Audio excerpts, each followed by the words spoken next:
Hey guys, Station X here, and as you can see from the title and thumbnail, we're going to be unboxing the PS5 Slim, particularly the Call of Duty Modern Warfare 3 bundle. I believe this is the only way to get it right now, at least where I live.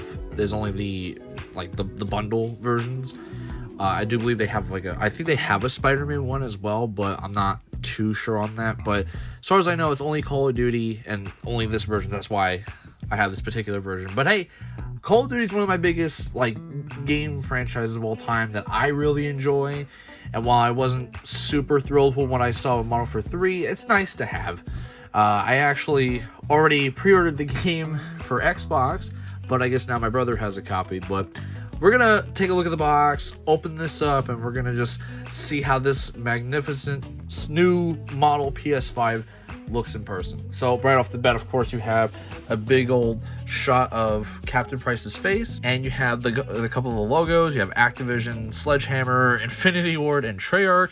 It is a voucher code, just like the last one, no disc included, and it needs internet to play. Turn this around, you get another good shot of the Modern Warfare 3. It includes some operator pack, and which I think this one's a PlayStation exclusive, which is kind of funny. Here we have the back of the box, play like never before, all the same kind of stuff. This really nice shot of Modern Warfare 3 in the water, I guess, so that's cool. You can pause this video to read the rest of it. Basically, we have lightning speed, breathtaking immersion, stunning games, all the marketing talk that you need to sell a console, I guess.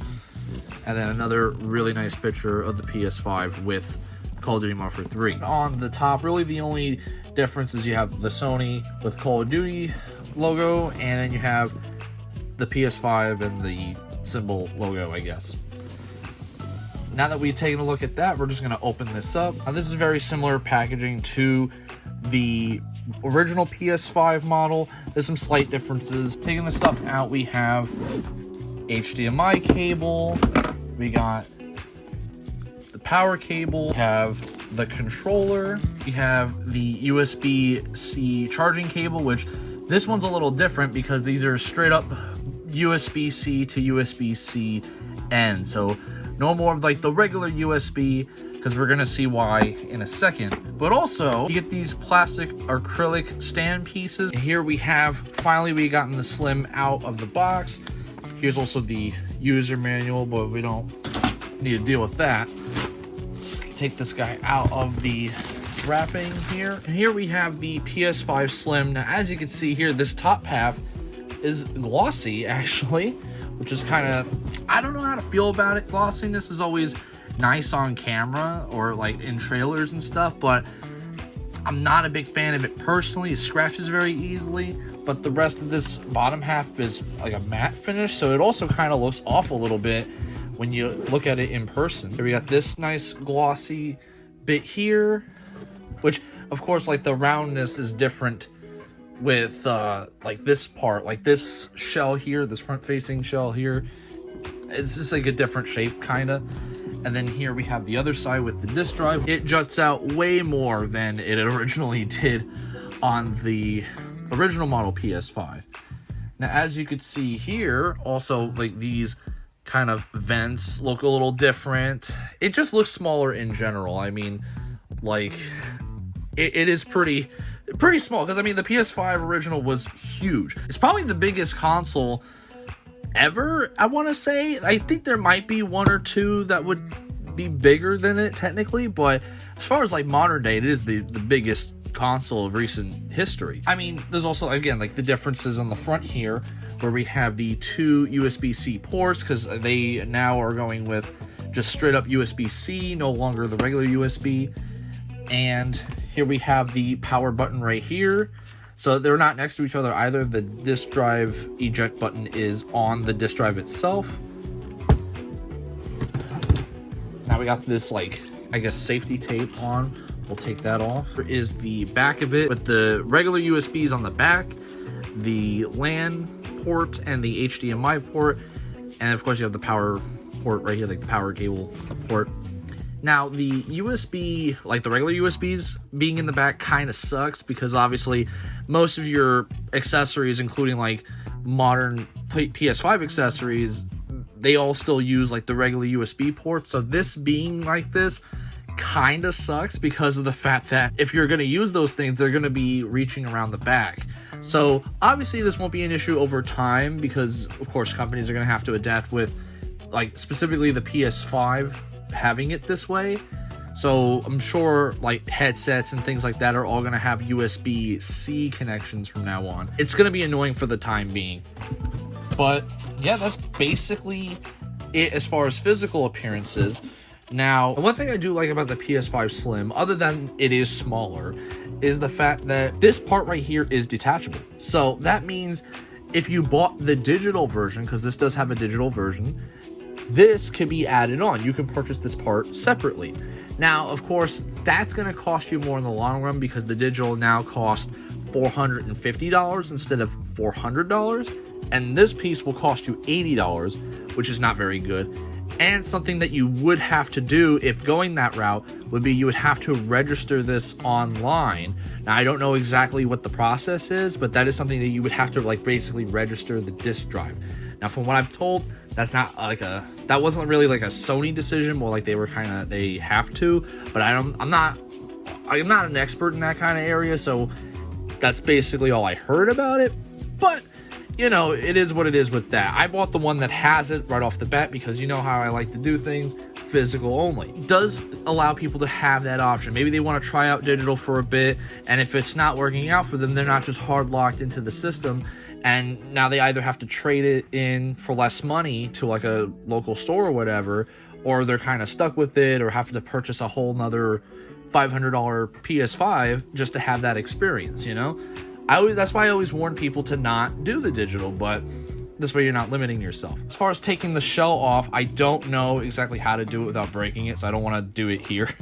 But basically, these are 4 panels now, so any shells that you have for the original PS5, not only would they not work because it's bigger than this, so will not work because of the fact that it has the 4 panels. And while I say that this is smaller, this thing is still pretty big. It still does not fit properly in my camera frame here. But it is definitely a lot smaller than the original. I mean, I at least hold it like one-handed now, which is pretty nice. That thing was really heavy. So it's nicer. I don't like the big size of the PS5. I was not a big fan of it. But another thing I have to admit I'm not a big fan of is the fact that it does not come with a stand. It comes with these pieces, which you do need to buy a stand separately. So if you want an actual vertical stand, you're going to need to buy that separately, which is really, really annoying. Now, even though it does not come with the stand, as I mentioned earlier, it comes with these little plastic pieces. So it's not like the regular stand that the original PS5 has.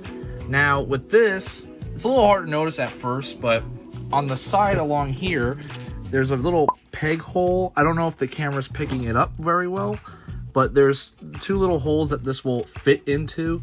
You just kind of want to line it up here, and it'll just stick in like that. This is the 2 areas in which the PS5 will have it, and basically that'll cause PS5 to sit like this. Now, of course, the disk drive is going to do a lot of the work over here, while it kind of lifts it up so that this area isn't hitting the ground as much. So basically, this is how your setup will be outside the box. And if you want to have it standing up, like how all the promotional pictures have it, you're going to need to buy the vertical stand separately. The controller it comes with is exactly the same as the default one. Nothing real different here. It's exactly what you would expect. And of course, you do get if you get this particular bundle, you get a code for Modern Warfare. No disc, unfortunately, which kind of sucks. I did also get the Xbox Series X version because most of my basically all the Call of Duties I have like major hours in is on Xbox. It's kind of where I started my Call of Duty journey on. But you know, like these are cross compatible and whatever. I could, like, if I wanted to move progress over to the PS5 now, I could with this. I ended up getting this steelbook with it as I did pre-order it, so that's nice. Got Captain Price here on the front and our good old boy Makarov here on the back, which is looking pretty good.